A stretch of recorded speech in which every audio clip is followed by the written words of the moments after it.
don't understand. I could have had class. I could have been a contender. Hulk, go smash. Mrs. Robinson, you're trying to seduce me. Here's Johnny. Hey, motherfucker. You never go ass to mouth. Now what is so damn funny? And here we go.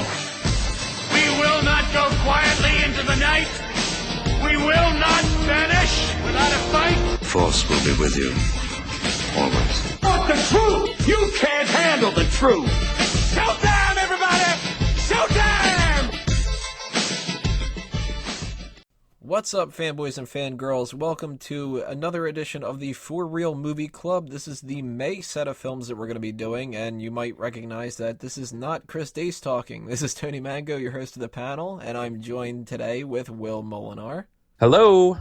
So, I need to preface this ahead of time, everybody. Not only am I hosting the show instead of Dace, but we are doing this very late. We've had so many issues when it comes to this podcast. We have had rescheduling problems, we've had Skype problems, we've had just, anything that you can possibly imagine. So I apologize ahead of time for it being, June and us doing the May edition and just the haphazard nature that this is probably going to be, but we needed to make sure that we got another edition for you. Anyway, we weren't going to just skip a month. The hell with that, right?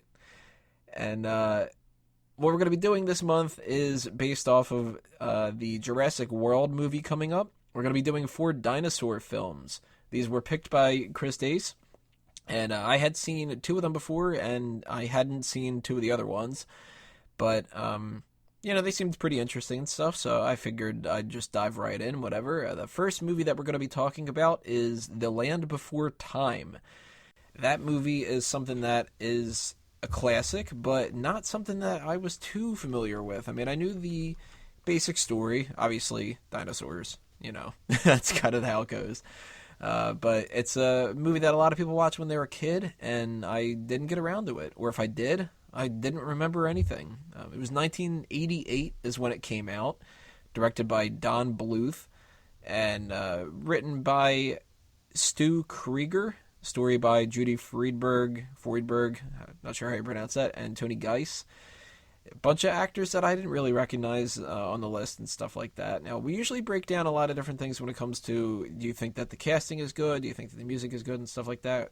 Since this is a weird podcast this month, we're just going to keep this very, very basic. But this 1988 movie came out a year after I was born, so of course I wasn't, hopping in the movie theaters to see this. Will, you're a little bit older than I am. Do you have any fond memories or anything from Land Before Time? Just a little. Who doesn't like dinosaurs? You know what I mean?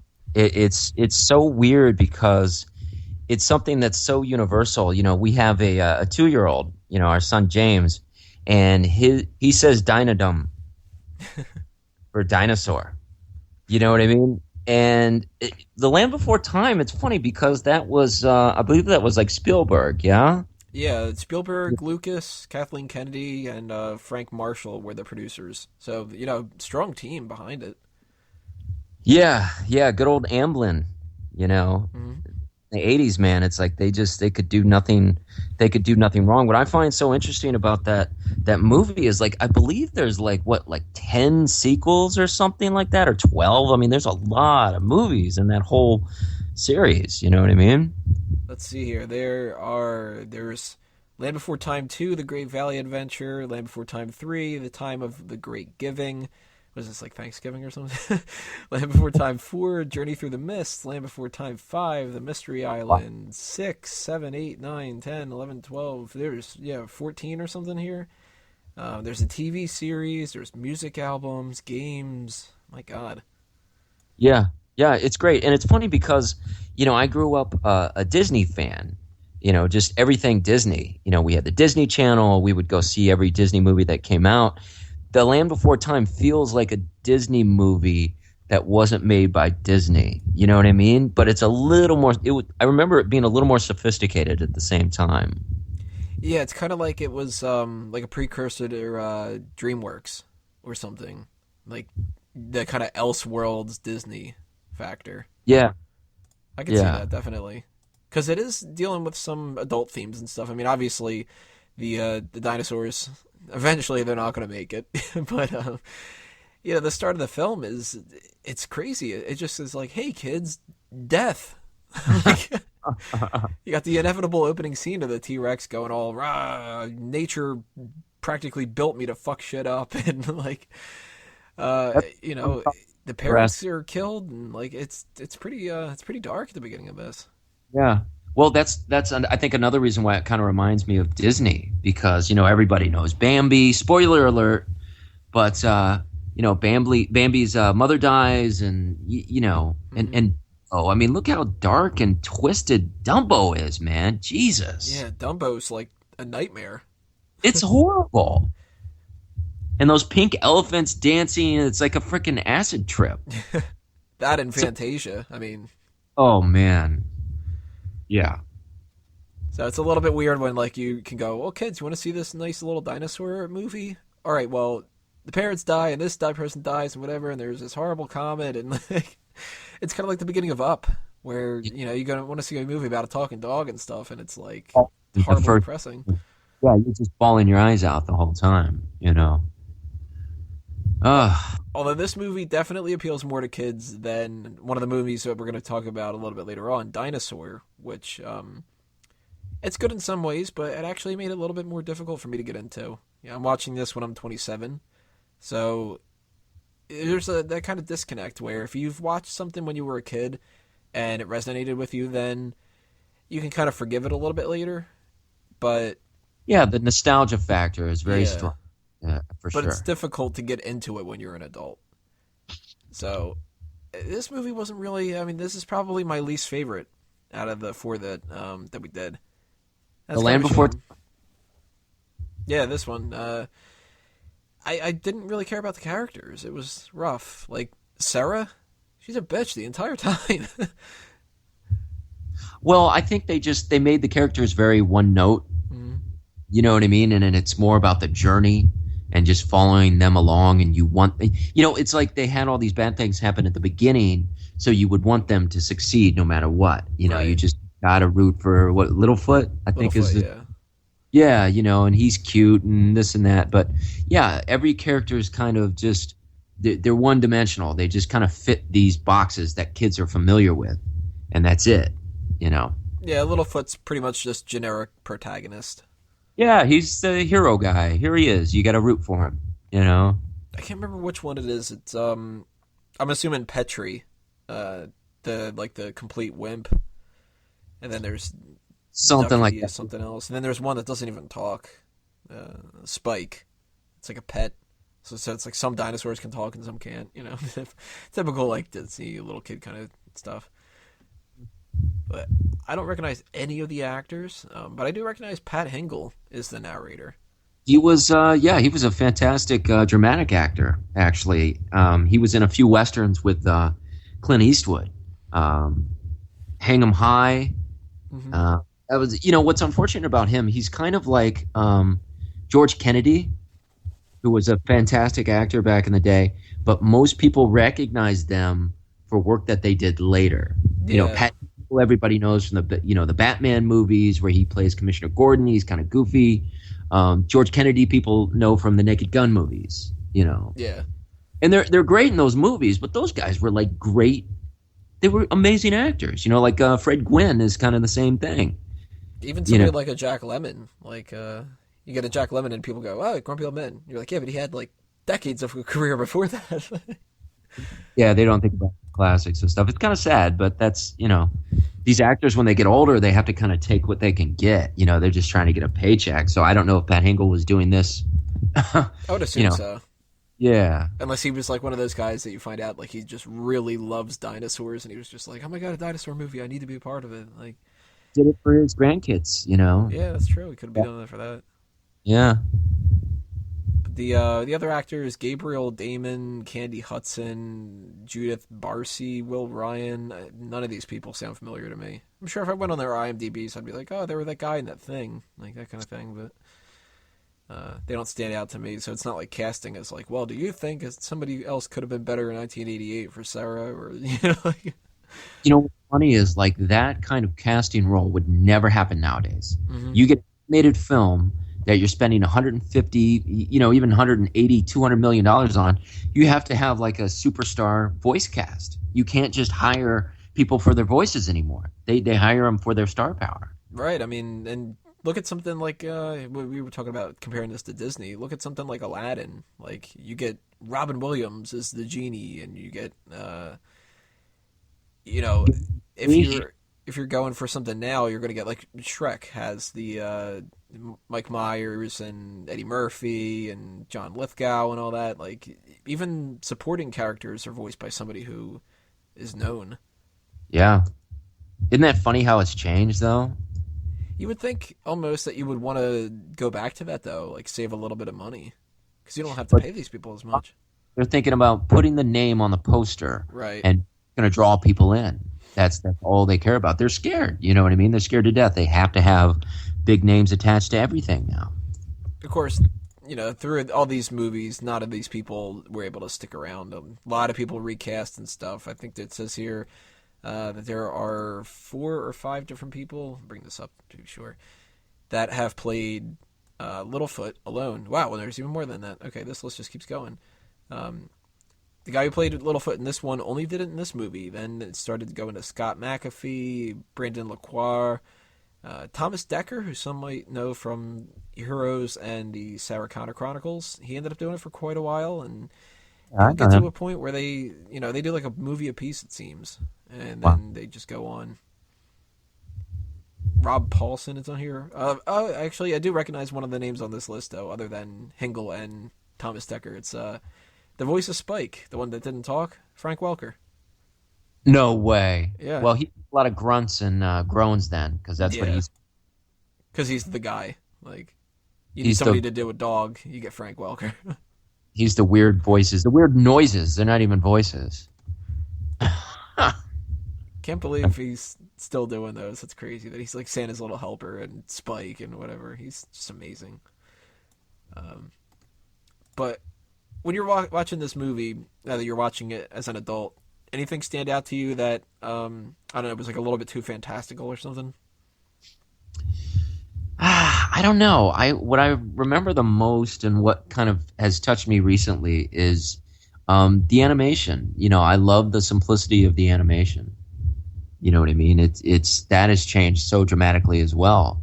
There was no such thing as computer generated images, and all animation was hand drawn, and I really miss that. So like watching this film now in 2015, it's like, whoa, what happened? You know what I mean? Yeah, you can see like the personal touch added to it. Yeah. I got a feeling though when I was watching this that it sort of felt more like an educational film, but without the educational aspect. You know what I'm talking about? It's kind of it's draped in that kids will like and respond to. Yeah. Came off a little bit preachy, sort of, to me.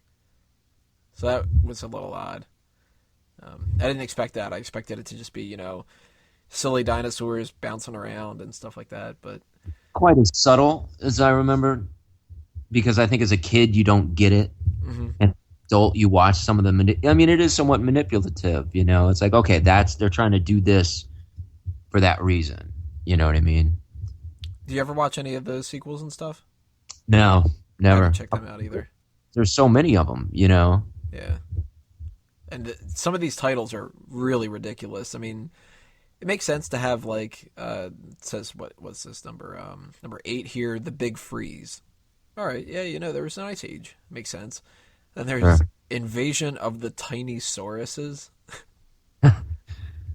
Well, when you get so many, it's like you start to run out of ideas. It looks like they've done one movie a year ever since, nuts. All the way up until 2007, and then they took a break. But they got another one coming out in 2015. The Night Before Time, was it 14? The Journey of the Heart. Journey of the Heart, baby. Here it comes. This is going to be when Sarah stops being a bitch. It doesn't even have her listed in the cast. It's just Littlefoot, Ducky, and Petrie. That's odd. That's the group. But that is a direct-to-video animated film. It's not coming in theaters and stuff. So anybody interested in that, you're going to have to just Netflix it. Yep. Any favorite or least favorite scenes that you had? I can't really think of any. I mean, it's all somewhat, I don't want to say generic, but it's all kind of there. I think what it is the totality of the story. You know what I mean? It's not necessarily built on great scenes that are memorable. Yeah, the only thing that I remembered after watching it, I watched this and Dinosaur back to back at like, I don't know, 5 in the morning or something like that. So for those that don't know, haven't listened to podcasts in the past and stuff, I barely sleep. It's really horrible for me. But so I watch a lot of movies at like 2 in the morning. And by the next day, I kind of have to like, not that I don't remember them, but it kind of like blends in with a lot of things. And the only thing that stood out to me the next day was I remembered the scene with the tree star. I thought that was a kind of cute idea. You know, instead of just making it a leaf and, you know, we eat this, it's a special tree star and you got to find the other ones and stuff. Like, yeah, you know, that's something cute for little kids to follow. Something unique of that world that might be true. We don't know. So, rating 0 to 10, 10 being the highest, 0 being just the worst movie of all time. What would you give this? Land Before Time, you know, as a film itself, maybe like a 6, but with the nostalgia factor, I'd probably bump it to a 7. I'm going to be much more critical. I have written down a 3 out of 10. Because you're a cynical bastard, that's why. Yeah, that's pretty true. I think if I would have watched this as a kid, I would have had that nostalgia factor, and that would have at least bumped it up to a 5 or a 6, but I don't remember watching it. I could swear that I've watched it as a kid. But, I mean, that 1 year after I'm born kind of thing, it could have been something that was just, like, in the background, some kids watching it, or maybe it was even one of the other ones, too. That could have been that. Well, yeah, it's all the same, so. It all blends in together. But I loved dinosaurs as a kid, and I got into them mostly for the next movie that we're going to talk about. So if you are listening to this on iTunes or Stitcher, then you need to just wait a minute and we will be right back. And if you are on YouTube, then click on that next video. We're going to talk about Jurassic Park. Welcome back, everybody, to part 2 of the May edition of the For Real Movie Club. We're talking dinosaur movies. We just talked about The Land Before Time. And now we're moving on to what I would assume everybody, if you have seen one of these films, you've seen this one. The biggest name of all the films on the list here. And the main reason why we're doing this edition, too, Jurassic Park, the 1993 sci-fi film that really just changed cinema. Amazing, amazing movie that, in more ways than one, too, changed the game. Mostly, I would say, for the CGI aspect. And when I went back and I rewatched this movie, which I've seen this movie a dozen, certain times. Love it. One of my favorite movies when I can just go back, put it on, whatever, but I made sure this time around to watch some of the more obscure DVD stuff and special features and the documentaries that they've done on it and stuff. Very interesting when it comes down to the CGI. They didn't plan on having pretty much any CGI because, at the time it wasn't really the most well-known thing. It wasn't a fully developed system and stuff. But they went out of their way to get the typical people for the stop-motion animation, and once it figured out that CGI was the way to go, the stop-motion stuff became just more of a tracking record and kind of a pre-viz situation. It's kind of nuts to think about that this movie essentially killed the stop-motion animation field. Isn't that weird? Yeah, it's interesting. I don't know that much about the technical side of it, but I noticed you called it a science fiction film. Mm-hmm. How you really consider it? I know some people call it an adventure film. Some people call it a thriller too, and it's kind of like a couple different aspects of each. Because I'm a big fan of Michael Crichton, the novels of Michael Crichton. Right. And of course, I saw the movie way before I read the book, but he's kind of known as like the techno thriller. There's some kind of technology, technology. Yeah, and then something bad happens. That's kind of how a lot of his books go. Yeah, I consider it an adventure film. Sure, you can, say there's science fiction, but I don't know. I mean, I think that's what's one of the big appeals of it is that it has a good cross genre, thing going on there. Yeah, it's not too sci-fi where like it becomes like dorky. A lot of people, it's hard for them to get into a film like that, because if you're explaining stuff, especially something like a Star Wars or whatever, you're like, all right, come on, like, they got these, the ships are flying and whatever like that. Now, I love Star Wars, but...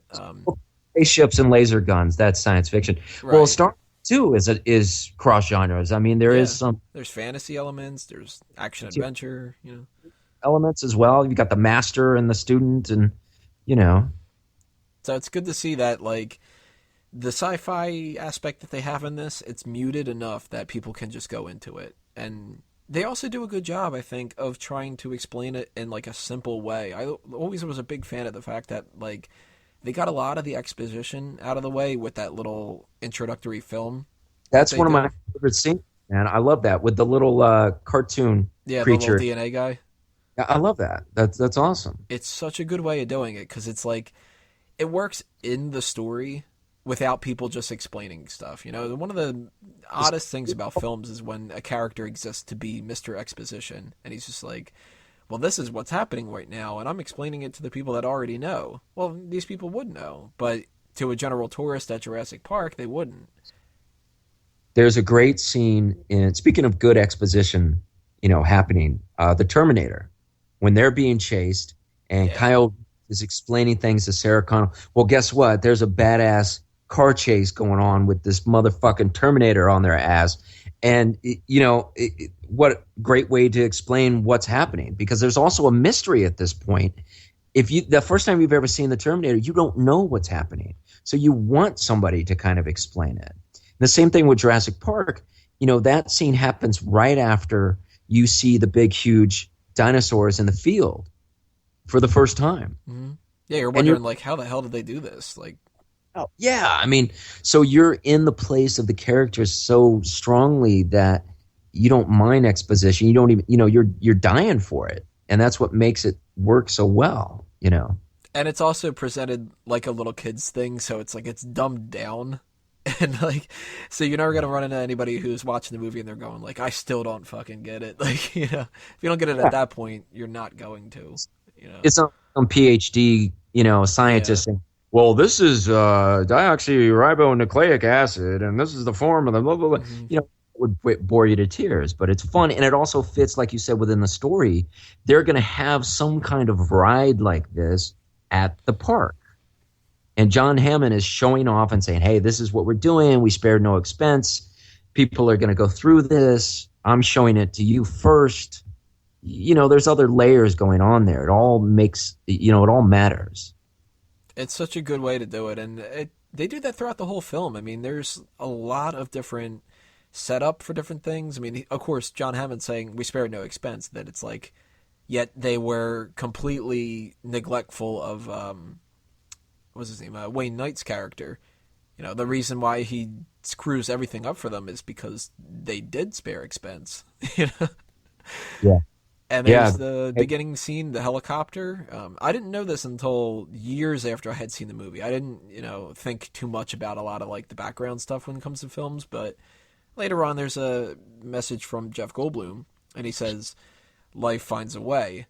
When they're talking about every dinosaur on the park is female, so you can't reproduce. Well, in the helicopter, Grant has the two female ends of the buckle for his seatbelt.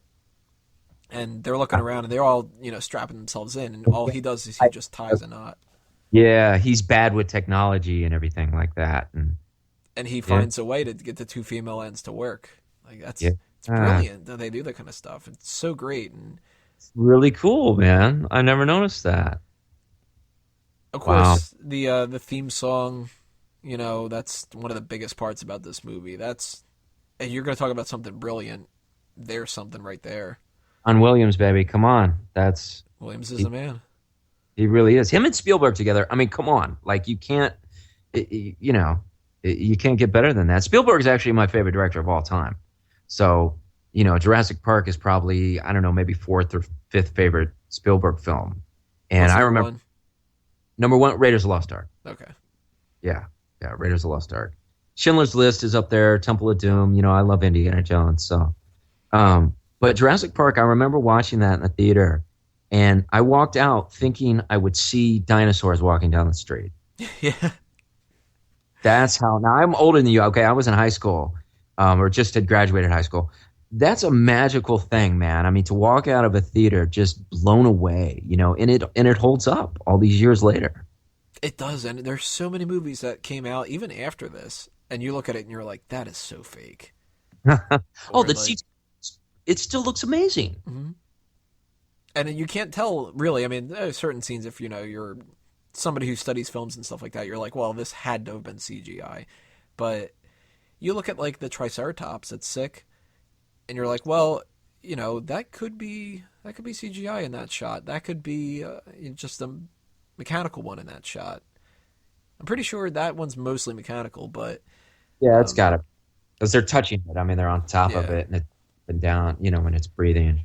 But it's crazy. I mean, that holds up. The theme song, of course, one of the most recognizable theme songs in movie history. Yeah. At first time you said, you leave the movie theater and you're thinking you're going to see dinosaurs walking down the street. The first time you see a dinosaur in this movie, they make you wait. They build it up, and that's just magical. Yeah. Like, a lot of movies, they pat themselves on the back, and it's like, well, when you do this, you're going to, shit yourself. And you're like, okay. Spielberg knows probably better than any director ever how to build up and pay off. Look at Jaws. Yeah. At what point in the movie do we see Jaws? Almost right at the very end, and it's it's an iconic moment in cinema history. But it's like, damn, the impact on the audience, on the viewer, is so amazing that you never forget it. And the same thing with the T-Rex in this movie. I mean, easily one of the best shots of the entire film is that T-Rex with the banner falling. Yep. Oh, right at the end. I love that. They originally weren't going to do that. They said the first ending was going to be the two different raptors were going to get killed by Grant. He was going to operate some kind of like a crane and like crush them. That would have been so disappointing. But well, let me ask you this then, because I've heard complaints about the ending with the T-Rex being a Deus Ex Machina. Mm-hmm. Do you understand that complaint? Yeah, I mean, it makes sense because he does just kind of pop up out of nowhere and save the day. But the justification that Spielberg had for it before was, T-Rex is the star of the film, and if we don't do it, people are going to be mad, and they'll just buy it. And it's like, yeah, people do. Like, they do. It works. It totally works, and it doesn't really come out of nowhere. I mean, that thing was tracking them right this whole time, so it's like it had to be around somewhere. You know what I mean? They say in the movie he doesn't want to be fed; he wants to hunt. Yeah. So he eats the goat, because that's a goat, free goat. Like, but what better to hunt than the ones that are the better hunters out of the whole bunch of them? You can get some nice raptor meat. The T-Rex is an animal. They don't treat it like a monster film. They treat it like it's a bunch of animals. So it's an escape. It's like or Cujo or something, some mad beast that's just to eat. Yeah, he's not there to have like a vendetta. He's there to eat people. He's there to eat animals, and the raptors are loud. They're something that it's familiar with. So hey, if I could go for a raptor instead of a human, I'll go for the raptor, and the humans can just escape. They conveniently have found a way, and they didn't plan a lot of this stuff ahead of time, but they put themselves in a position where most of the plot holes can be explained still. Yeah. Even when it comes down to, like, now that we know that raptors should have feathers on them. Well, they already said in the movie that they use frog DNA to complete that. So, there's no feathers on frogs, are there? There you go. There's your explanation. Not really dinosaurs, though. What's interesting, my wife and I watched all 3 Jurassic Park films, over the last week or so. Right. And we just watched 3 today, which, in my opinion, is highly underrated. I like 3 a lot. It's not perfect, but it's a pretty solid film. But, Sam Neill's character, Dr. Grant, says dinosaurs are extinct. They died 65 million years ago. The creatures that John Hammond and all of them made on the island are not dinosaurs. Yeah, they're just monsters. They're dinosaur-esque. They have a lot of the same, features and stuff, but they're not real dinosaurs. Frankenstein. Yeah. They are Frankenstein creatures that were created in a lab. And guess what? Mother Nature is going to find her, not just that life finds a way, but don't mess with Mother Nature. I think that's really the message, because we can't control it. And I think that's a really intriguing aspect of the film, that dinner scene where, they're all trying to, explain or figure out what, why are they doing this. And, the lawyer guy is the only one that's sticking up for him. And yeah, I love that line. The, what is it? The only one I've got on my side is the blood-sucking lawyer. Yeah. And it's true because he's seeing dollar signs, and that's all John Hammond sees. Even in the second one, he still wants to go back and do it. Yeah. It's how are you ever going to learn? Like, how can you be that stupid? There's another great line that explains really just everything. Jeff Goldblum says, "You've been so preoccupied with whether or not you could that you didn't stop to think if you should." It's a brilliant, brilliant way to put it. He's great in the movie too. He's got the gratuitous pose shot with the smooth operator shirt open and stuff. Typical the sex appeal kind of thing. But his character is just great. He's an ass, a complete ass, and he's smart. He's not just a jerk. He's smart on top of it. Yeah, he understands. Well, what's funny is like the book. For anybody that's read the novel of Jurassic Park, he's a much bigger character. Really? I mean, oh yeah, he's a much bigger character. But I would have to say this is one of the rare instances where I like the movie better than the book. Now, I've never read the book, but good. It's a little too technical at times, but it's good. It's really good. Now, the book, if Ian Malcolm, if he's a bigger character in that, is he essentially the same kind of character though, or just with a bigger part, or does he have sometimes they switched around the children for the movie. Yeah. So did they do that kind of thing with him? Like, is he more of like the lawyer or something like that? Like any of that kind of stuff? He's a chaos-etician, whatever he calls himself. And he's more into... There's something very interesting in the book, okay? He says that mankind... Like, he goes deeper into the arrogance of mankind. That we think we have a perspective on the universe, and we don't. 1,000 years to the Earth is nothing. Right. 1,000,000 years to the Earth is nothing. And the average human lives about 75 years. Like, how can we possibly think that we have a handle on existence? We don't know anything. You know what I mean? We're completely clueless. The the character of Ian Malcolm is great, but most of the characters are. I mean, one of my favorites is easily Wayne Knight's character, and he is just as lovable of a villain as you can get. Like, you don't really hate Dennis Nedry, but he's clearly the villain of the film. Dotson here. Yeah, see, nobody cares.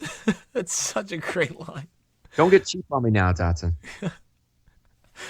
I love him. It's a shame that he couldn't have returned. I mean, obviously he had to die, but Well, again, he represents, the fact that if you try something like this, you're going to have people gunning for you. It's just inevitable. I mean, John Hammond, as brilliant as a guy that he is, he's just in over his head. He doesn't understand it. It's arrogance. Pride cometh before the fall. I mean, There you go. Yeah, and even when it comes to the hunter, what's his name? Muldoon. He is, he's more concerned with the idea of, hey, he gives respect to the raptors, but he kind of goes off on his own a little bit, and it's like, well, I'm going to go get them because I'm a better hunter.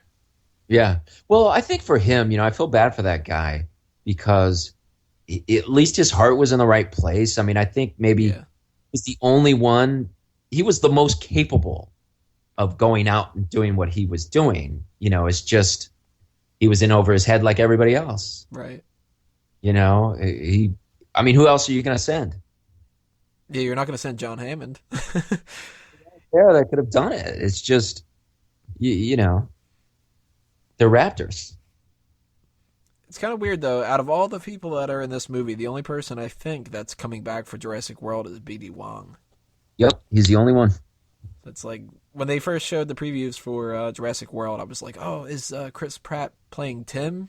You know, that kind of a thing. Like, but I guess they've all gotten their use out of stuff. You know, Goldblum's in the second one, Sam Neill and Laura Dern are in the third.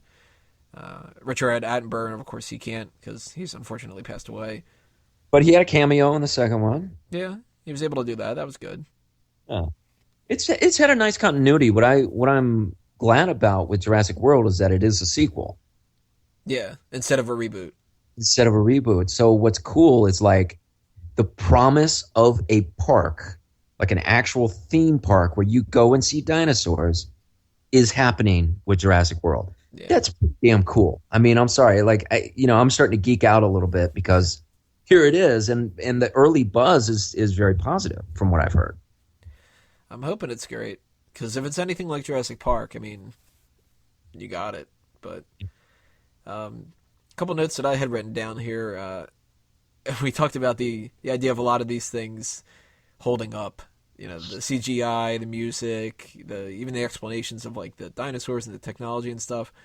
One thing definitely doesn't, and it's the whole the little girl Alex. She's just like, oh, it's an interactive CD-ROM, and I'm a hacker, and all this, and it's like, oh god, I know. it's so embarrassing now. At the time, it made sense, but you know, I don't even remember computers at all in 1993. no. I mean, so it must have been pretty fascinating. It was crazy at that time because it's like even in '96 you were using like Encarta Encyclopedia and stuff, and the only part that holds up when it comes to her character like that is the fact that she wants to be a vegetarian because that's like more popular than ever. But Well, I love Dr. Grant and Sam Neill's character. I love his arc. Like he doesn't like kids at first, and he scares the crap out of that kid at the beginning on the. Just remember, you're alive when they begin to eat you. And then at the end, he's got this connection with these kids, and it's great. It's kind of schmaltzy, but it just works. It's fun. It's very Spielbergian. It's very Spielbergian, yes. Yeah, he's always got the dad thing going on. Yeah. I don't think I've seen a single film of his that doesn't have something like that. It's even like Super 8 and stuff. Like it's struggling dad or a guy who doesn't want to have kids or something like that. Every movie, but it works. It's just a shame that in the third movie that they don't have Ellie and Alan together. That always bugged me. Yeah, well, she wanted to have kids and he didn't, and they, kind of went their separate ways, I guess. Yeah. To me, it's a little depth to the in-between the films. I like imagining what took place in between these films. And it's like, hey, she got a family, she got what she wanted, he's doing his science thing and, giving these speeches, and that's kind of cool, It's more realistic. Yeah. I mean, as realistic as you can get when all this kind of crazy shit happens. One note I got here for Alan Grant. Harrison Ford turned down the role. Wow, really? Yeah, he, just didn't think that it was right for him, and I think he's right in the end. I think this is Sam Neill's. If not, it would have just been Harrison Ford running around with dinosaurs. Yeah, he's too big. I think casting-wise, though, they hit the nail on the head. I can't think of anybody that would have been better.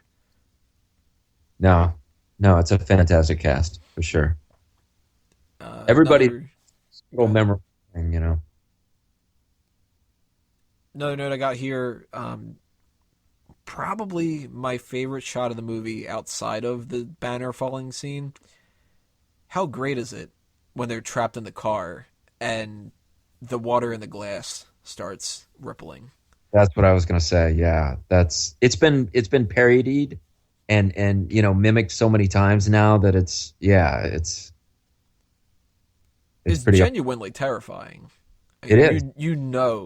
Shit's about to go down. Dude, you got 12,000 pounds of born killer coming towards you. You know what I mean? That could bite you in half without even thinking. And it's just that impending doom. They don't have to show, the T-Rex's face getting ready to eat them or something. It's just, it's the Jaws effect. You know what's coming, but you don't know how bad it's going to be. You can't do anything about it. The cars aren't running. It's dark. The fences are out. You're fucked. I mean, that's it, So what would you say some other least favorite things from this movie? I have to go back to the first reveal. Like, that was just crazy. I will always remember that. Another one is the scene when Laura Dern's character goes back and tries to turn the power on. She's looking for Samuel Jackson, and the raptor shoves its face through the little fence there, through the little door. I jumped out of my seat. I almost pissed myself in the theater. Yeah. And she goes backward, and it's just his arms. Yeah. Well, right after that, she finds his arm, and then the raptor jabs its head through the opening. I went back to see it again in the theater, and the guy next to me almost jumped out of his seat, and I started. And, he gave me a dirty look, and I was like, "Dude, don't worry. The same thing happened to me." Right. Because I knew what was coming that time. You know what I mean? Yeah. Now you're like, okay, well, this is the shot where the guy in the toilet's fucked, and this is the shot where, this is happening, whatever. But first time around, you're not expecting it.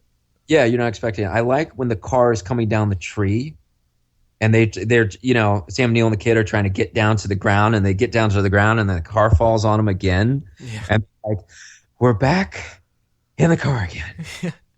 He's like, I threw up. Typical little kid thing. You're getting chased by a goddamn dinosaur. You've watched somebody get mauled to death. I threw up. Yeah. Well, it's great. I like the three of them together. Sam Neill and the two kids. Like, they go through some shit together. You know what I mean? They're being chased. They have to go over the fence, and the kid gets electrocuted, and he's got to give him CPR. And that's some real bonding there. That's like great storytelling. They have a reason, to have a bond together because they actually go through things. And there's a great interaction with Sam Neill's character in them because you can see him warming up to them. You said the first scene that he's dealing with that one kid with the archaeological dig, and he's like, well, they're going to fuck you up. They're going to slit your friggin' stomach and whatever. And then you get like the I threw up thing, and his response isn't like, oh, shut up, just get out of the car. It's, I'm not going to tell anybody you threw up, Tim. And when he gets to the fence, he pretends that he's getting electrocuted to fuck around with the kids a little bit. Like, it's a great evolution. And you see, at the beginning, like you said, with the kid on the dig, he just doesn't get it. He doesn't get that kids are kids. And then when he comes back to the car, with Jeff Goldblum, and Jeff Goldblum's like, are the kids okay? Sam Neill's like, I don't know. I didn't ask. Right. It's like he doesn't get it. You know what I mean? So it's great to see him evolve and to actually understand, kids are going to be kids. They're going to get scared, and they need people to help them, adults to help them.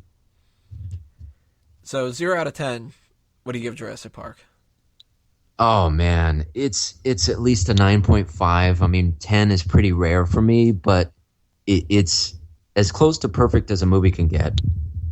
Definitely agree. I'm giving that a 9. Same reasons though. It's the only reason I wouldn't give it a 10 is because 10 is something that you got to reserve for like absolutely 100% perfect, and that's almost impossible. Yeah. But amazing movie, and one of those films that if anybody hasn't ever seen it, drop what you're doing and go see Jurassic Park. What is wrong with you? Right. But there are other movies that we have coming our way, and the next one we're going to talk about is the sequel to this one, which, it's not exactly the same, but it's got its good points. That's The Lost World, Jurassic Park, coming up in Part 3. As I mentioned before, iTunes and Stitcher listeners, all you got to do is wait a second, and we will be right back. And if you're on YouTube, then you need to click on Part 3, and that'll be it. So Part 3 coming your way, Lost World, Jurassic Park, for the May edition of the For Real Movie Club. Welcome back to Part 3 of the May edition of the For Real Movie Club. We talked about Land Before Time. We talked about Jurassic Park. We're going to continue on with the Jurassic Park series here and talk about the sequel to it, The Lost World, Jurassic Park. Now, this movie came out a couple years later, followed the events of the same film, though, and kept the continuity going and all that. They didn't have reboot crazy ideas back then. And thankfully they had another book that they could base this on, which is different from, Jurassic World's coming out. They're not basing that off of a book. Can we talk about the book, The Lost World? Have you read that one too? Yes. I haven't read that one either, but how does it differ from the movie? It's really hard because I don't remember that much about the book because honestly, nothing happens for the first 200 pages. And I just started skipping through a lot of it. Like, it's crazy, man. And I love Michael Crichton, but it's just they're getting ready to go back. You know what I mean? Like, they're trying to get the team together and the equipment and all this stuff. And it's somewhat similar to the basic plot of the movie. They're going to go and observe and just kind of check things out and blah, blah, blah. Well, shoot me in the face, man. How boring is that? You know what I mean? It's just not a good book. I didn't like it. It's really just drab and, nothing happens the first 200 pages. It's not good. Now, are the characters kind of the same that go with Malcolm? No. They changed that all up for the movie? Yeah. I mean, I don't remember, honestly. I don't even remember if they had the same names or not. I mean, who cares? It's a shame. Like, you would expect naturally, at least back then, that the sequel would just be the same characters again. And, they tried to switch it up. They got Goldblum back, which is, thankfully, they got him back because he's the saving grace of the film. He is, man. That's exactly what I was going to say. He's really the best part about it. But the supporting characters, it's rough. I mean, they're great actors are involved, and the archetypes, though, are the problem. It's Julianne Moore is Dr. Sarah Harding, the girlfriend that, for some reason, he just didn't know was gone for all this time. Stupid. Okay, everybody is a moron in this movie. They really are. The only person who isn't is Pete Postlewaite. Roland Tembo, the game hunter. Oh, yeah. Great actor. Yeah. Great actor. And he's the only one that's like, hey, things are going to go to shit. We should, carry guns. We should do this. We should do that. And thankfully, they don't kill him off. Spoilers, of course. You guys should know by now we do spoilers here. But watching that movie, it was like, all right, this guy's going to get killed, whatever. And he's smart enough not to. But here's the problem. Here's the biggest problem with the movie. Okay. And I don't hate it. I think there's some entertaining value there for sure. I like part 3 more. I'm not going to say part 3 is great, but it's solid. It's part 2, The Lost World, is too complex. There's too much going on. It's like they had no idea how to get them back on the island. So they had to invent all this convoluted nonsense to get everything going the way they wanted it to be. You know what I mean? There's just too much going on. Yeah, there's definitely a lot going on in this movie. And unfortunately, some of the things that they do have going on, totally unnecessary. Like the kid. I'm still perplexed by that. That's what my wife and I were saying. We're like, okay, look, obviously she's adopted, okay, and that's cool. But why? What purpose does she serve? I mean, she does the little gymnastics thing and kicks the raptor. That's her entire contribution to the movie. Yeah, that and fucking up. Yeah.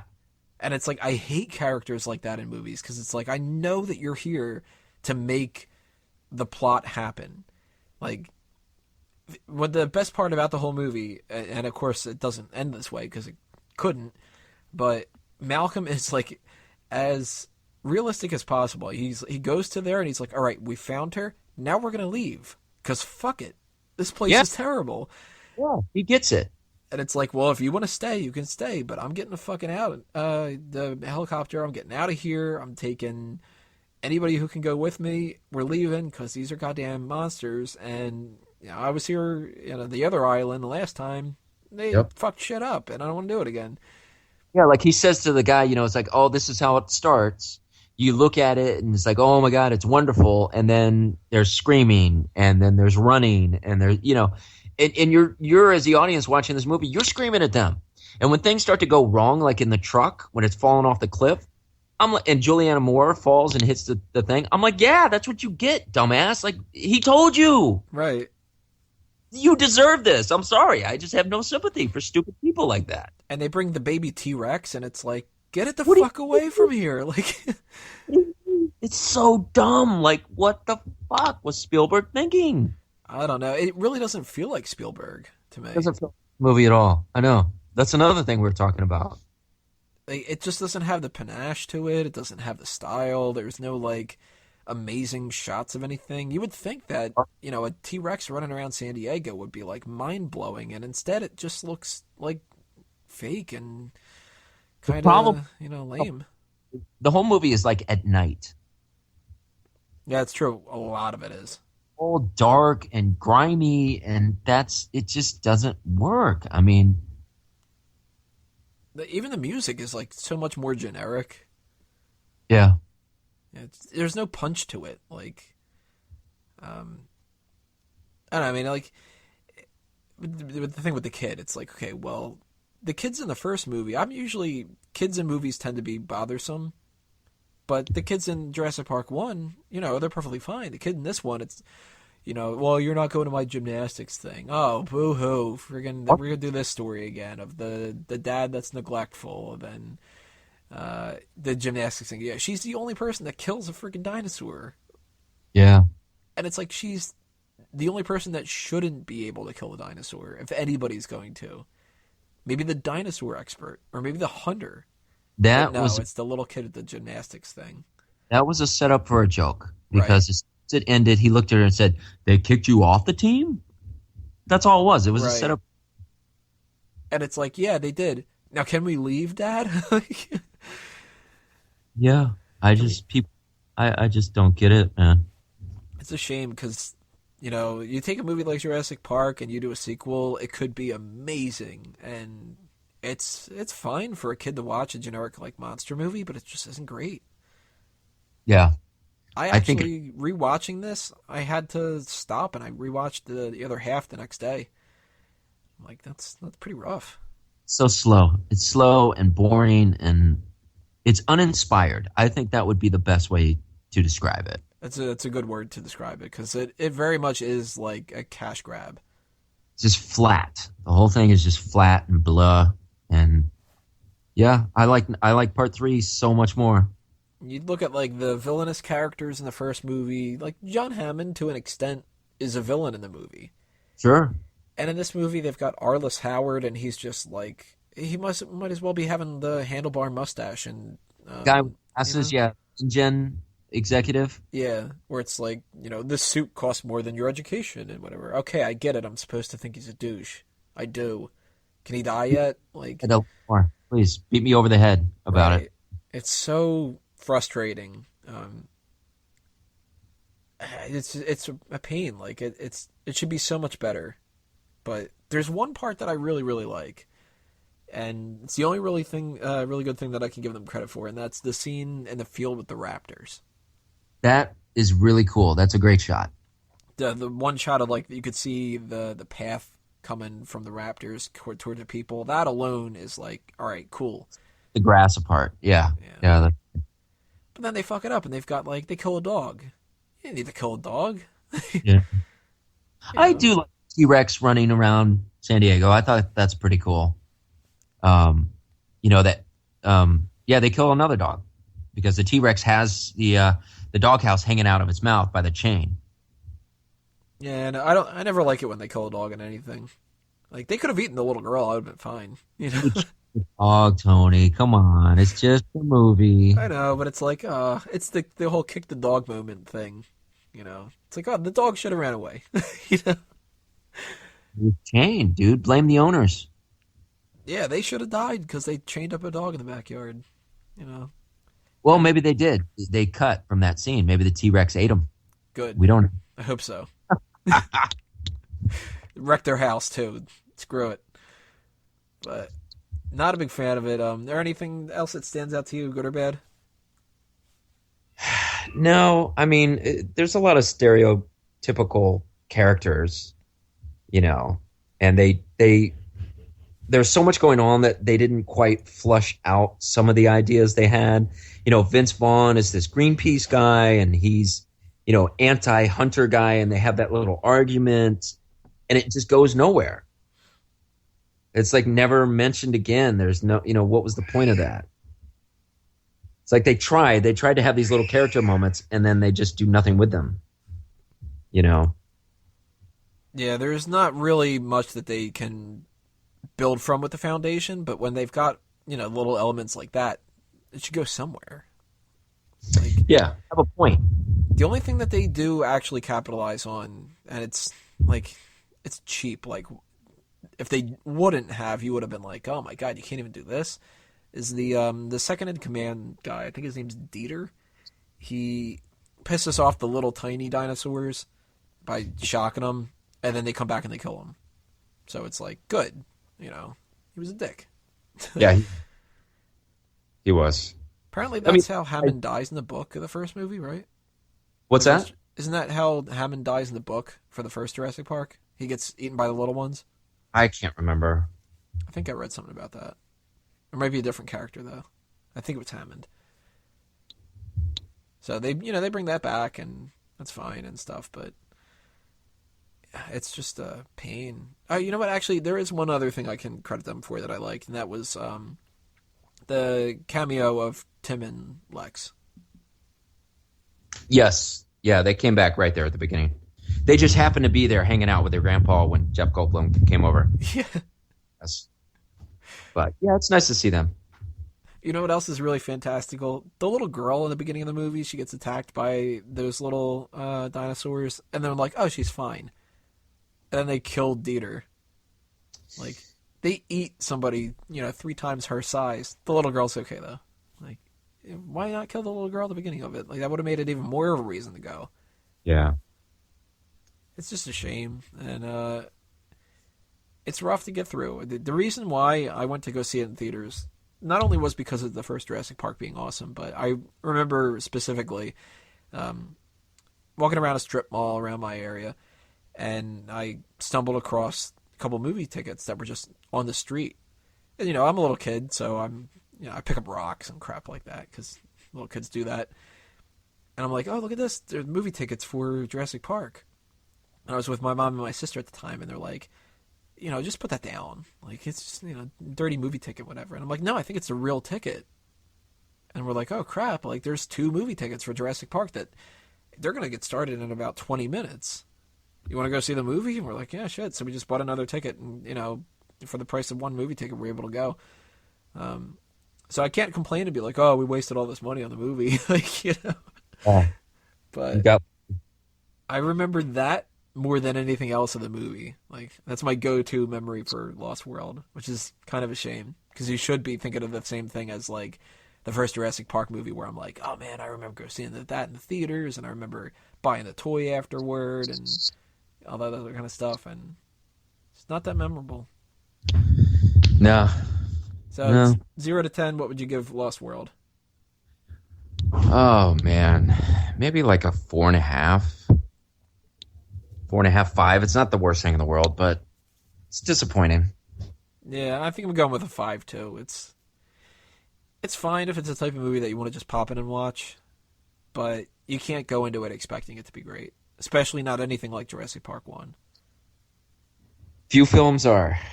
It's true.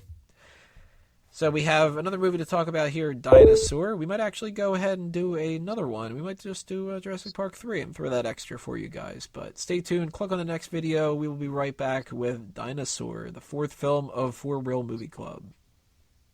Alrighty, guys, before we get into the next thing, we are going to have to switch things up a little bit. And Sam Lassio is going to be joining us. What's up, Sam? Hey, everybody. How you doing? But unfortunately, we got to say goodbye to Will. He's not going to be joining us for this next part. So, Will, anything that you want to plug? Yeah, feel free to follow me on Twitter, Will Molinar75, and you can check out my novel series Murder Haven on Amazon. Thank you. Alrighty, guys, go check that stuff out. Thanks for joining us, Will. Rock on Jurassic World, baby. It's coming. Woo! So continuing on here, what we're going to do to switch this up a little bit and to kind of make up for, as I said before, how haphazard and crazy this edition is, we're going to talk about Dinosaur, but since Sam didn't get a chance to talk about Land Before Time, we're going to talk about that here, and we're actually going to throw you an extra bone with Jurassic Park 3. And when we do that, then we're going to kind of backtrack a little bit, get his opinions about Jurassic Park 1 and 2. The reason why we're going to combine Dinosaur and Land Before Time is Dinosaur is well, let's get this out of the way. Dinosaur's made in 2000.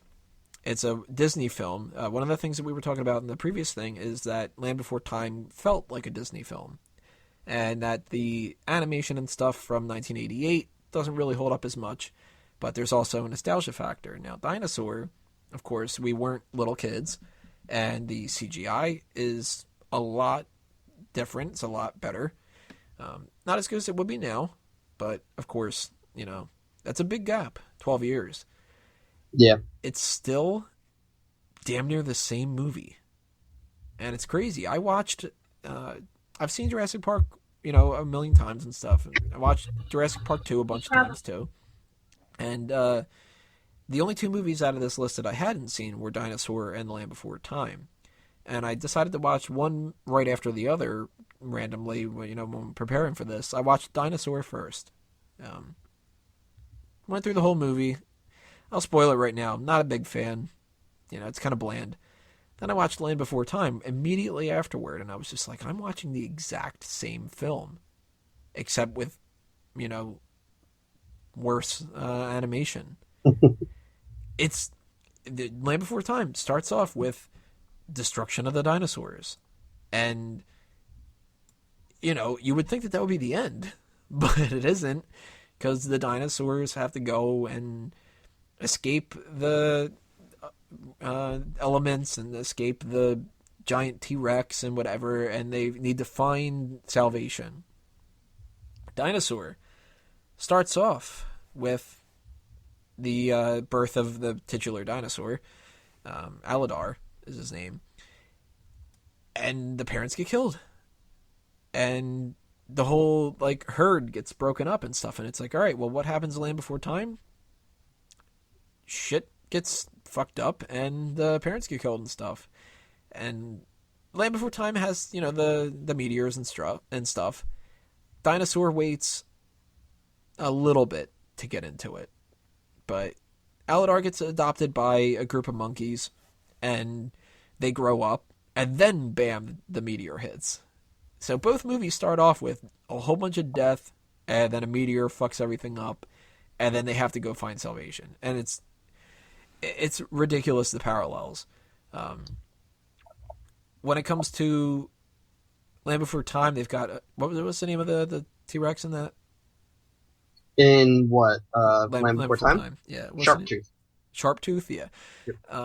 In Dinosaur, they've got the Carnotaur. And there's a couple Carnotaurs, yeah. But essentially, the Carnotaur is just big monster T-Rex. What was he called? Kron? No, that's a different one. That's the brother of the female, whatever Aladar is. Wow. What was did they name it? Maybe they didn't. They were just called Carnotaurs. I think that they just say that they're the Carnotaurs. Okay. Oddly enough, Frank Welker in both movies. Frank Welker does Spike in Land Before Time, and he does the Carnotaurs. And a Velociraptor and a couple other ones in this one. You know who didn't do any voices from the original movie? Who? The little girl who did Ducky. Wait. Oh, did you guys not talk about that? No, I don't know what. Wait. The little. Okay, remember Ducky in Land Before Time? She was like, "Yep." Yeah. That little girl was murdered by her father. Wow.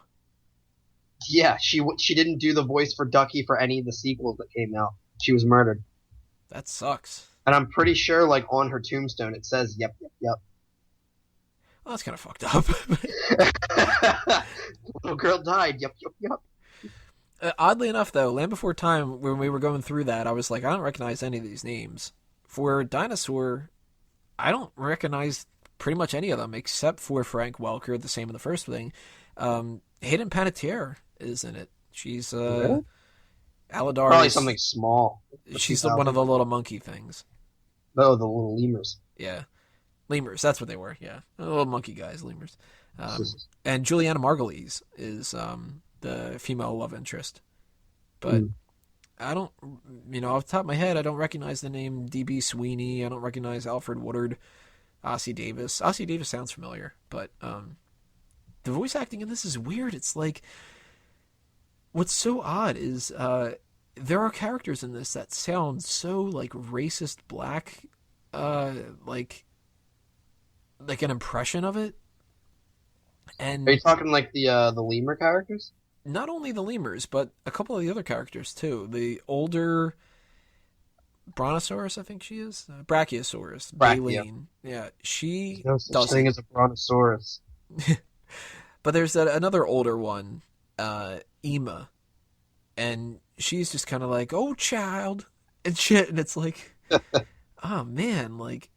She's played by Della Reese, which is a black woman. Which, yeah, it makes sense, but it's like, then the lemurs sound like it too. Like the main, the father lemur, Ossie Davis, he is just kind of like stereotypical, like New Orleans kind of a thing and stuff like that. And I'm expecting them through the movie to be like, sugar and stuff, and like it really throws me off.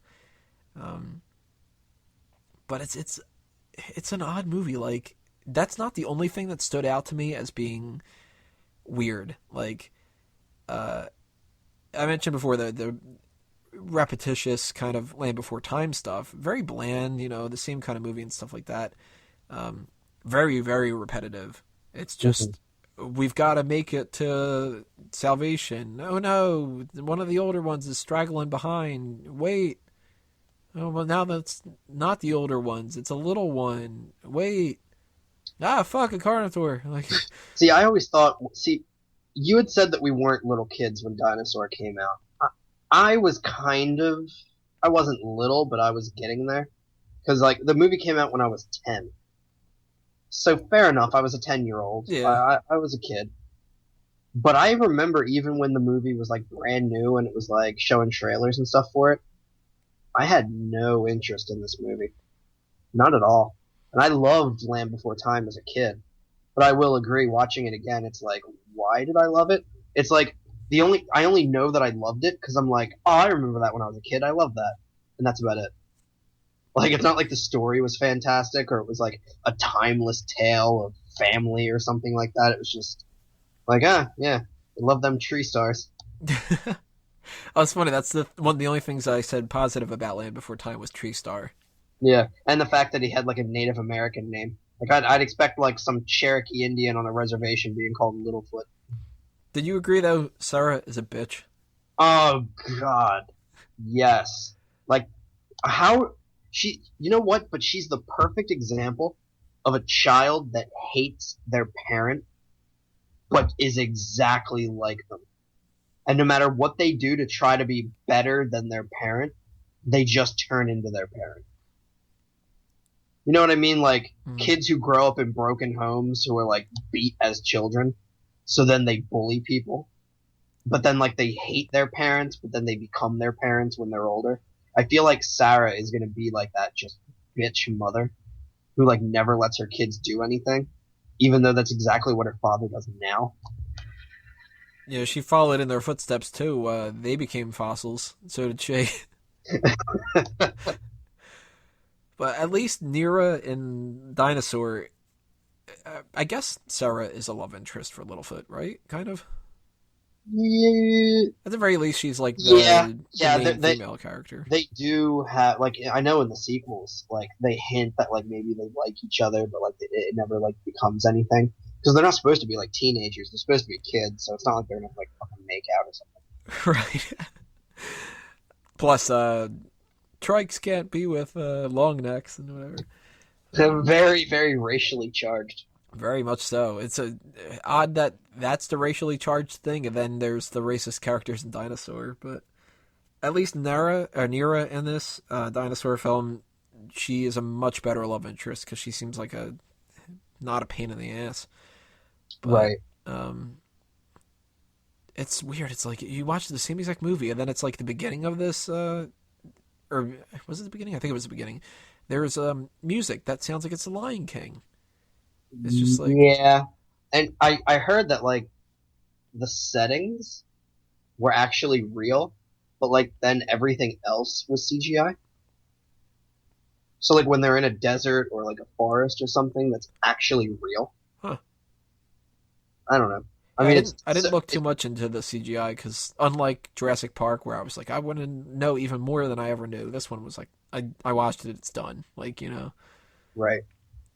But I am kind of curious what the lyrics are for the third Lion King ripoff, because it's just like, you know, everybody knows the Lion King theme, and if you play those back to back, it's like you watched the Lion King and said, we need Lion King music in here. Okay, well, we're not going to do the actual effort into like translating African languages and stuff. Just start singing stuff and Right. As a kid, like, it didn't... Mumbala, Chakaka, Black Panther, something like, you know, like really annoying. And you know, it's a shame that happens around one of my least favorite parts of the movie too, which is the mating scene that happens in there. They did this whole thing, this whole subplot that goes nowhere about the lemurs, and they have like a big like a mating ritual, and the one who's kind of like a surrogate brother to Aladar is like a dork, and he doesn't get picked. And then it's like, all right, well, there's no payoff, and then until the very, very end, where it's just like, hey, we found some other lemurs, I'm gonna go get laid. Really annoying, but that leads into my favorite part of the movie, which is probably the part that a lot of people, especially kids, didn't like at all, which is the meteor shower. Was it like... See, the problem is when I saw the movie, like, not the film itself. Spoiler. I didn't actually see this movie. I just, like, Wikipedia'd the fucking thing. Because I remember it as a kid. And I remember having, like, some of the toys that would be, like, in, like, fast food things. Like, I had one of the main, like, the bad dinosaur, like, a hand puppet kind of thing. Yeah. Like, I remember as a kid, I thought, based on the trailers and the TV spots, I thought the movie was about a dinosaur with lemur friends surviving the extinction of the dinosaurs. And it apparently had nothing to do with that. It is and it isn't. It's like I thought this was like the meteor strike, like the asteroid. Oh, no, apparently it was just a meteor shower. It's like that happens, and then that's what... It's the same thing as Land Before Time. That happens, and then that's what spawns them to go, well, we need to find a new area because ours is fucked. Did they really just, like, not... Did they not watch The Land Before Time when they made this? Or did they watch it and just go, I could do that better? I think that's what they did. Yeah. Like, it comes off as, we need to make Land Before Time, but I like lemurs. So, it's like, just... the lemurs have these really creepy looking eyes. They do. It's not a good movie, and I said before, I don't like Land Before Time either. So, I gave this, like, I don't know, like a 4 out of 10.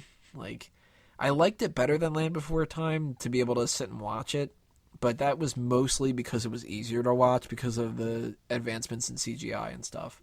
Yeah, it kind of looks like the Carnotaurs are probably the best part of the movie. They are, because they look badass. Yeah. And, like, Aladar is better than Littlefoot, because Littlefoot's, like, childish and annoying. And I feel like this is just Littlefoot grown up. Yeah, it seems like it. Like, more mature, and that's it. So, but instead of straight dinosaurs, here's some mammals thrown in there. Mm-hmm.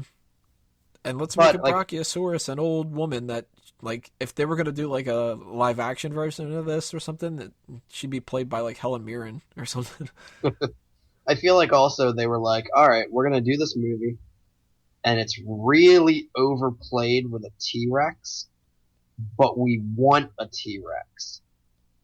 Is there a T-Rex that has, like, badass horns? Why, actually, yes. And they're like, all right, put that one in there. Sweet. Okay, well, we need to have them kill a character, so let's create Bruton so he can die. That'll really show them that these guys mean business. Yeah, because they're killing a guy named Brute. Like, yeah, they fucked up the tough guy. It's just not a great film. In Land Before Time, they never actually... Like, they're able to get away and, like, seemingly defeat him, but they never really beat Sharptooth.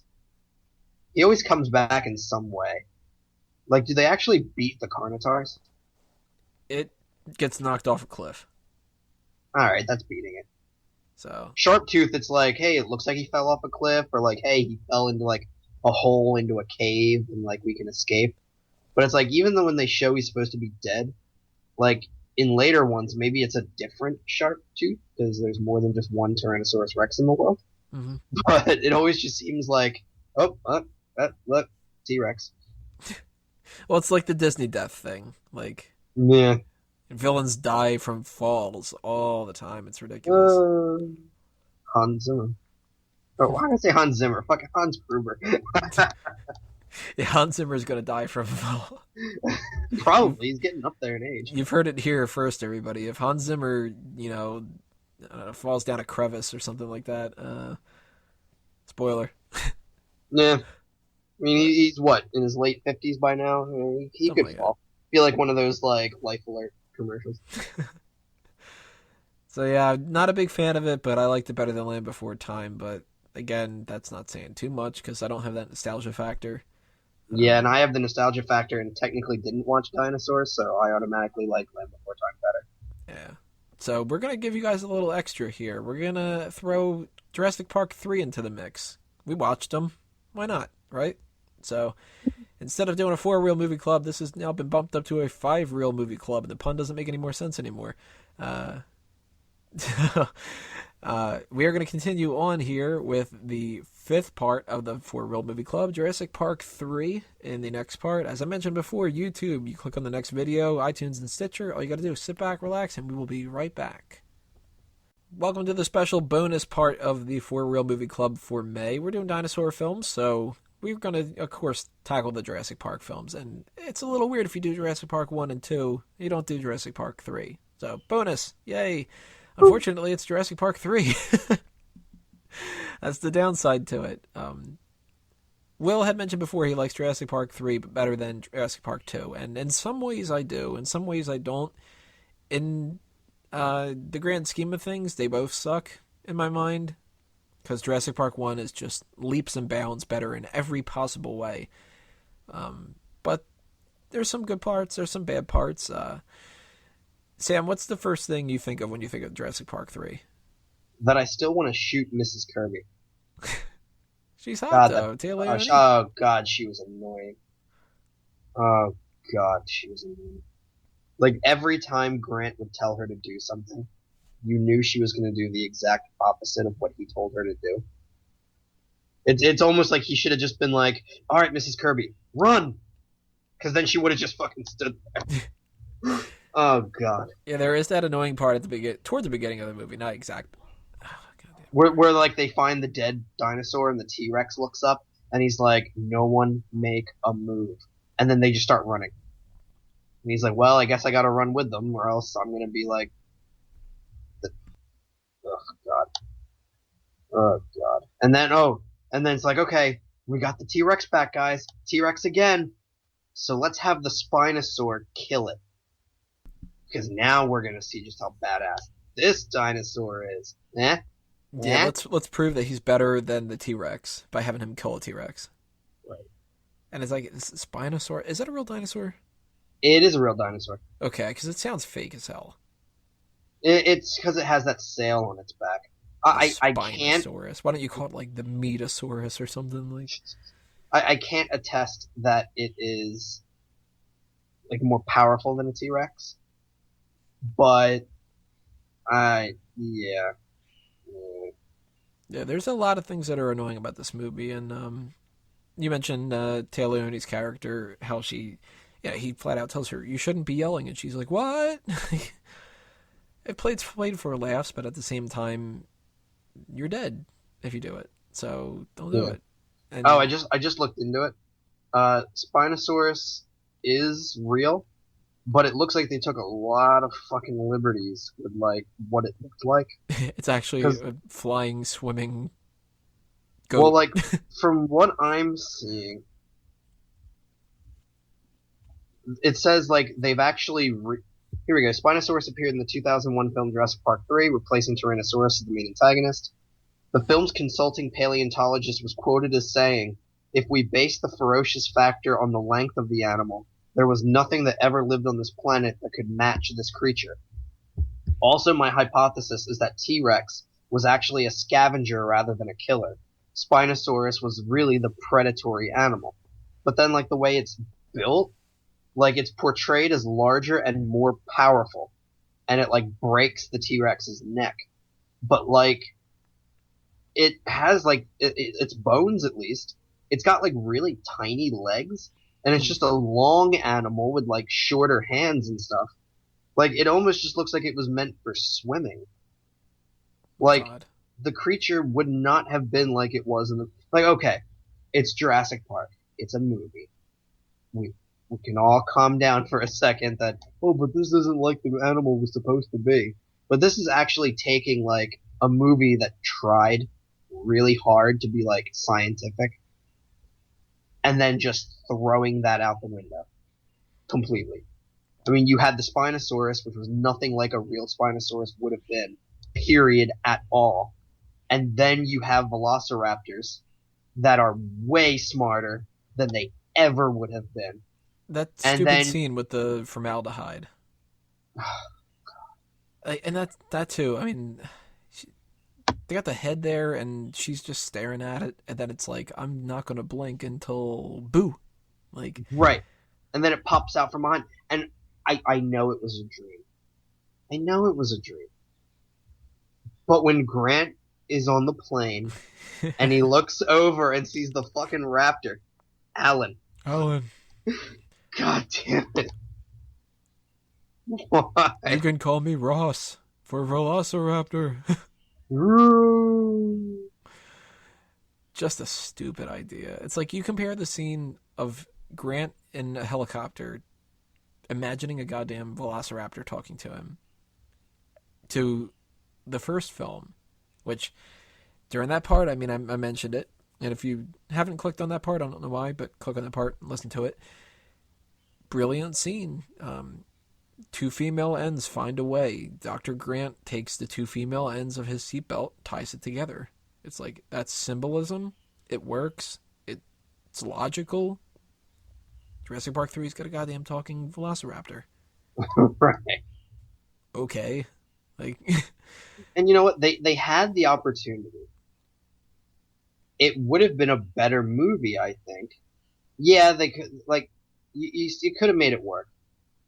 But again, why go back to Isla Sorna? Why did they just abandon Isla Nublar? I guess because they wanted to make it so, like, there's more dinosaurs in Sorna. Yeah, but like, And, like, they're more wild, so they could do crazy shit. Like, they had the raptors had their eggs, and, isn't there something that somebody said, like, I mean, that basically happened on Isla Nublar. Like, when the park actually shut down, all the animals went wild, and they kind of nested. That's true. So, like, I think that's actually what, like, the premise of Jurassic World is. Like, the park, Jurassic World, is built, I think... It should be on New Bar. No, it's on Nublar, but it's not where it's not like they just knocked down Jurassic Park and then built Jurassic World on top of it. I think World is on another section of the island. That makes sense. Because there are scenes that I've seen, like, still images from the movie, where, remember, like, the scene where the two kids are eating in that little area? Yeah. And, like, they freak because the velociraptors found them? There's like a painting on the wall, and there's, like, a picture of a velociraptor there. Remember, and then you see the shadow of it behind it? Vaguely. I haven't watched the trailer in a while. Yeah. It's one of the kids in Jurassic World, and he's at that mural. So he found the Jurassic Park Welcome Center. Which tells me when they try to escape Jurassic World, and they're running from the creatures, they end up finding Jurassic Park. That makes sense. Which I think that's going to be really cool.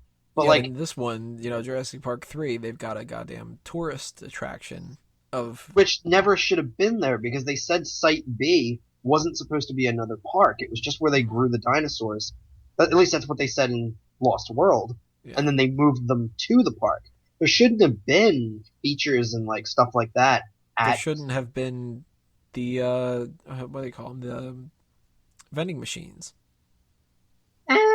Vending machines would have been like for the workers, I would have thought. Yeah, but like the workers should be getting paid salary, you know? They shouldn't have to pay for the vending machines and shit. Like give them a goddamn candy bar. Yeah, go to the cafeteria like everybody else. Shout out to CinemaSins for pointing this out, and I didn't notice this. But in Jurassic Park 2, they prominently feature crackle bars. Like there's a whole scene where they try to hide it and stuff. In Jurassic Park 3, the kid's eating Nestle Crunch. And it's like, wow, you really like these type of candy bars, don't you? We talked about the first Jurassic Park movie the kids are good. Like, they make sense. The relationship with Alan Grant and the kids are great. You know, perfect. Mm-hmm. Second movie, you've got Jeff Goldblum's randomly annoying adopted daughter with her gymnastics competition and that kind of bullshit. I thought she was his blood daughter. Or was she? Or was she an adopted? No, she was a blood daughter. That's right. Yeah, because then they throw that joke out there and they go, "You see any resemblance?" Or like, right? Yeah. And she's annoying as hell. And then in this movie, they're like, you know, it would be cool if one of the kids can do this kind of shit. You know, he's one of those like hip kids. Well, like they made him like a survivor, right? So like he knew almost probably as much as Grant did. Yeah, he lives for 8 weeks on the island, and he gets T-Rex urine. Oh, how'd you get this? You don't want to know. Yeah, I do, because you're a fucking 8-year-old. Right, because like that means you crept beneath a T-Rex and let it piss on you to collect it. Yeah, and why didn't it kill you? Right, how did you sneak up on it and then sneak away? Because the adopted dad, the stepdad or whatever he is, he gets killed just with the parachute attached to him. He's that skull. Yeah, he like basically dies on impact. Yet the kid gets out of it. He's fine for 8 weeks. Well, no. He says go get help, and then he kind of just starves to death, I guess. Which that's a way to go. And like, how is he bones after 8 weeks? Like he's just pure bone. Well, I guess they picked him apart. But then like the limbs would have been ripped out. It's a weird movie. I mean, the Kirbys are a group of people that their kid gets lost, so they decide to hire Alan Grant to go and like pretend to be rich. And he's like, nothing can get me on the island. And they're like, we've got money. And he's like, all right. Like, shit, dude. Like, if you want to fund my research, because apparently I can't get any funding, even though I'm one of the few people to actually have seen a goddamn dinosaur. And I worked with the rich John Hammond, who said he would fund my shit. Right, who he still exists in that universe. He should still be alive.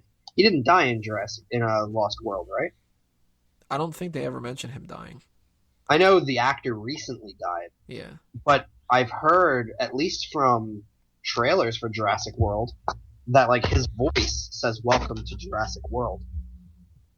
So they may have gotten the actor to do some stuff. So he should still be alive and kicking in Jurassic Park 3. And I doubt he like. I know they made it a big deal in Lost World that like he lost the company. Right. But he's still like, he should still have money. Like maybe not a billionaire, but he should still have enough money that he's fine. It's really nuts. Like they really just, it's another cash grab. Like let's do another Jurassic Park film, and you know, there's not really anything memorable about it. Like, it's cool that they have the pterosaurs, because they didn't really do anything with pterodactyls or anything in the first two. Right. And having a big bird cage doesn't make much sense, but it's kind of cool. Yeah, well, the bird cage, that's the analogy of, like, there shouldn't have been anything on that park. Because the bird cage, you don't need a bird cage for pterosaurs. The only reason you make that a bird cage is because it looks nice. It looks cool and funny that like people visiting would be like, oh look, it's a bird cage and there's like flying dinosaurs. The actual scientists and workers on the island shouldn't have given two shits, and that would not have been an actual bird cage. It's really like a stretch to get any like positive stuff out of the movie. Same thing with the second one. Yeah. And at most it's like, well, it's kind of good that they had like that 3D printer thing with the trachea or whatever it was, and That was kind of cool. like that's kind of cool, and like the pterosaur thing's kind of cool a little bit, but they should have killed Billy. Like he's fine afterward, so it's like, well, they're not really much of a threat. And it's kind of ridiculous that like he calls up Ellie, and it's like, well, she got the Navy and the Army and the military, the Marines and the fucking Air Force and whatever, and it's like, but like she's married like with a kid, and it's not with him, but like they set that up in the first one, like they're practically engaged. right. So what, like surviving a terrible event drove them apart? Yeah, it's disappointing that that kid's not theirs. Right.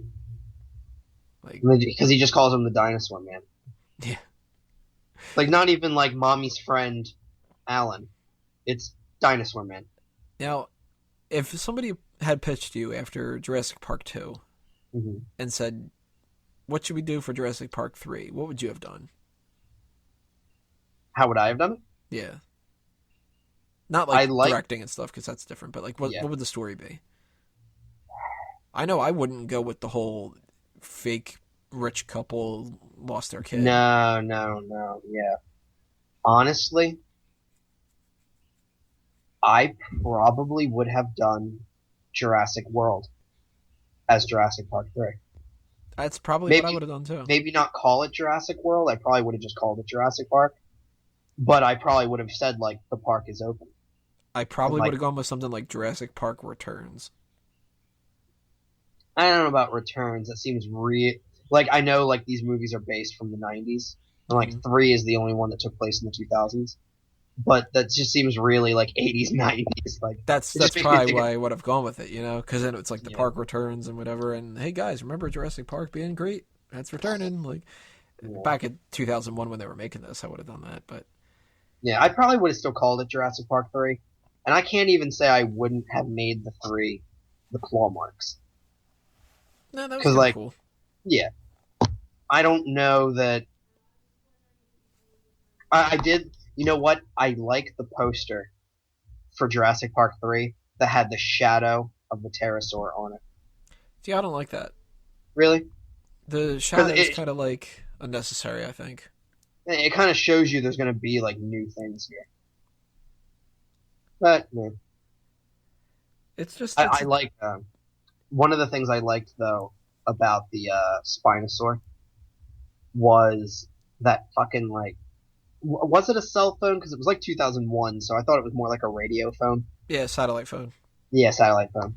And, like, you just hear that stupid ringtone, and then, like, you hear it, and he's like, where is he? Where is he? And then you see the just dinosaur walking towards you. It's like, oh, God. Like, that's just like a... It might seem silly on film, but if that was you, and you're like, oh my God, the satellite phone. So, like, he's right here. Like, where is he? And you just all of a sudden look and you hear it and you just see the dinosaur. You're like, all right, well, I may as well just sit here because I can't run. Like, I'm dead. To be fair, though, if this was real and I was in this situation, I'd be dead in a minute. Oh, God, yes. Like, not only does that kind of the whole suspension of disbelief thing not happen anymore, I am not a survivor. Like, right. I would not be the type of person like this little kid that's like, you know, I figured out a way to get T-Rex piss and it, you know, makes the velociraptors go away. I would be like, nope, I'm dead. I'm just gonna die in like 20 minutes because I'll make a mistake. I probably wouldn't even die from the dinosaurs. I'd die from the goddamn like starvation. Jungle. Like, yeah, you wouldn't be able to like survive eating them. I would be stupid enough that I would like trip and fall and break my leg and get an infection and die. Like, and or like survives for 8 weeks. Eat the wrong 70 million year old berry. Yeah, and immediately keel over, and you know. So it's hard to believe that a kid could do that. It's hard to believe that the Kirby parents would ever let your kid do that kind of shit. Like, really, just, you know, it stretches. And when I first, I threw a little reference out there. When I had seen The Lost World, I saw it in theaters because we found movie tickets. For Jurassic Park 3, things went even weirder. first time I saw this movie, I watched a bootleg. And for those who don't know, I live in like the Philly area, and you can get stuff from Philly because Philly's a trash hole. But there's a lot of like flea market-y kind of things around that. Like Sam's in the same area, so he knows exactly what I'm talking about. I'm trying to explain it to you guys. Like not around our area, but close enough that a lot of people from Philly go to them. And I went to one of them, and I saw a bunch of bootlegs, and I was just like, "Oh, Jurassic Park 3. I think I'll pick that up." It was like $2 for a VHS.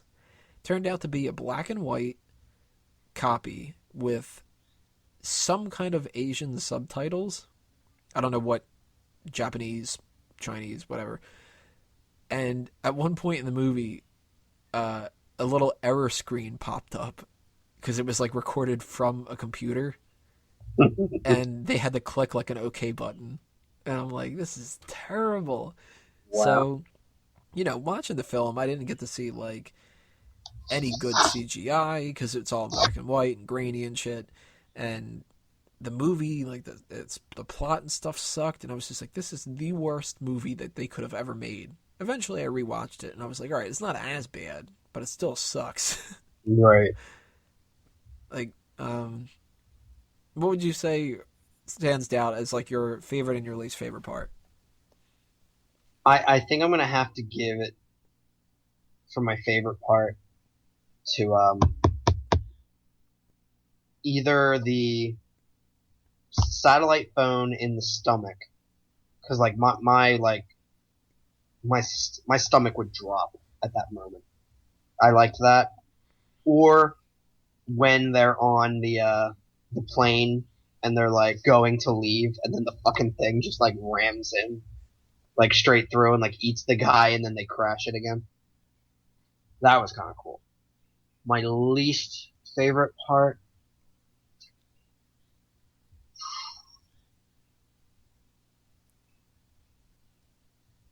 I'm gonna have to give it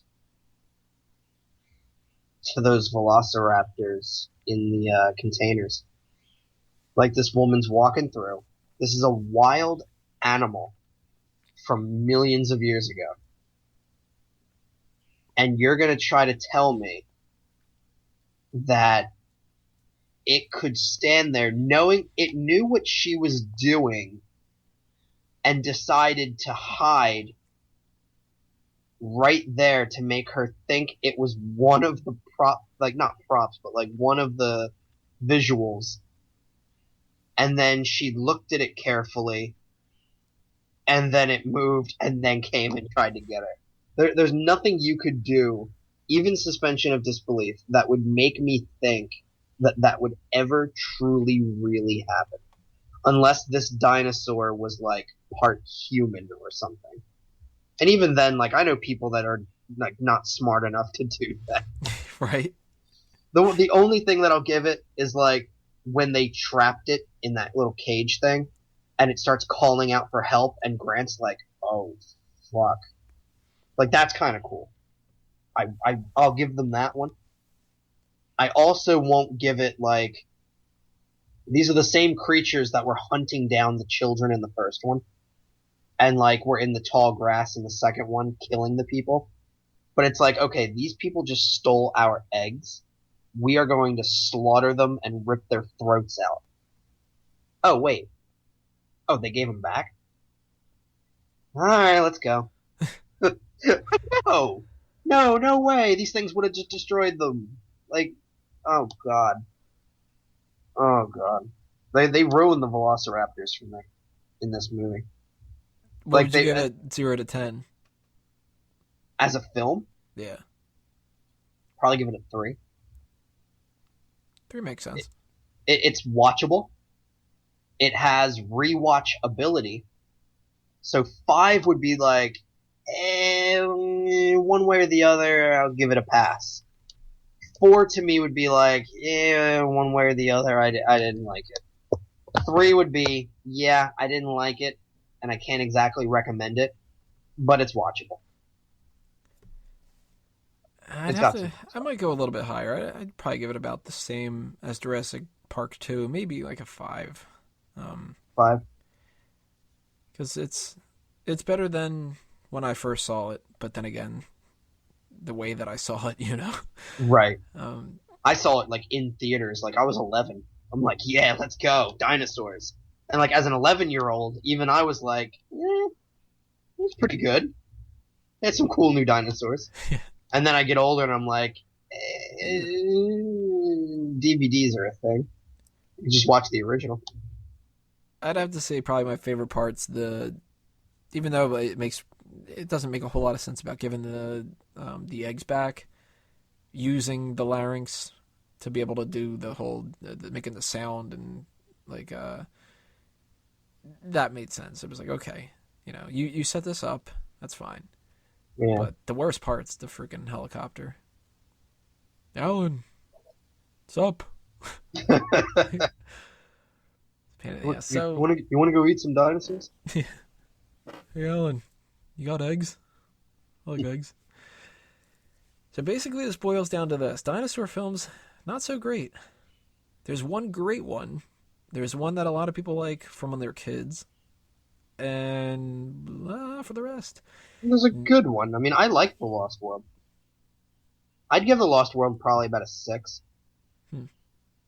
But, like, Jurassic Park, I'd give, like, an 8.5 or a 9. Right. Jurassic Park, if you want to watch any dinosaur film, watch Jurassic Park. And, of course, we're doing this all because of Jurassic World coming up. We are going to see Jurassic World. We're going to do a review point of that. So make sure you guys pay attention to that. Hopefully, we're talking about it as this is just as good as Jurassic Park. But I doubt it. At least if it's better than the ones that we talked about in the other parts of these, then that'll be an upside. But that'll be coming your way later on this month because we are in June. The June edition of the For Real Movie Club, by the way, is going to be Terminator films because Terminator is coming our way at the very beginning of July, so we're going to knock that out.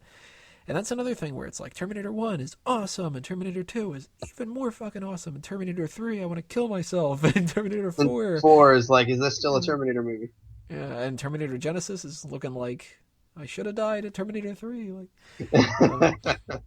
But that'll all be coming your way, everybody. Of course, pay attention to fanboysanonymous.com for more information about all that and everything else that we have for different podcasts and different articles and whatever like that. For my side of the plugs outside of that, if you're into wrestling, go to smarkoutmoment.com to check everything out like that. And if you just want to hear us bullshit about random stuff, the podcast you want to listen to is the All Talk Show. That's on iTunes and Stitcher and youtube.com/alltalkshow. And anything else, just follow Tony Mango and A Mango Tree on Facebook, Twitter, etc. And you'll find everything my way. Sam, anything you want to plug? No, you can just catch me doing more podcasts and stuff with fanboysanonymous.com. And I'll have something to report for Science 101 when I actually figure out if I'm going to be able to actually make videos, because I have no idea how to make videos. So, yay! If you know how to make videos and you know science, talk to Sam. So that'll do us in for the May edition of the For Real Movie Club. Thank you for listening, everybody. Thanks to Will and to Sam for joining us for this edition, for joining me, I should say. I think that's it, but you guys, despite the bad side of things when it comes to dinosaur films, keep watching those movies. Go see Jurassic World. Go back, watch Jurassic Park, and we will see you next time. Adios, fanboys and fangirls. At no point in your rambling, incoherent response were you even close to anything that could be considered a rational thought. I'm too old for this shit. Good day, sir! You stay classy, San Diego. Roads? Where we're going, we don't need roads. Frankly, my dear, I don't give a damn. I'm finished. That'll do, Pete. That'll do. Hasta la vista, baby. Hey, everybody! We're all gonna get late! You're still here? It's over. Go home.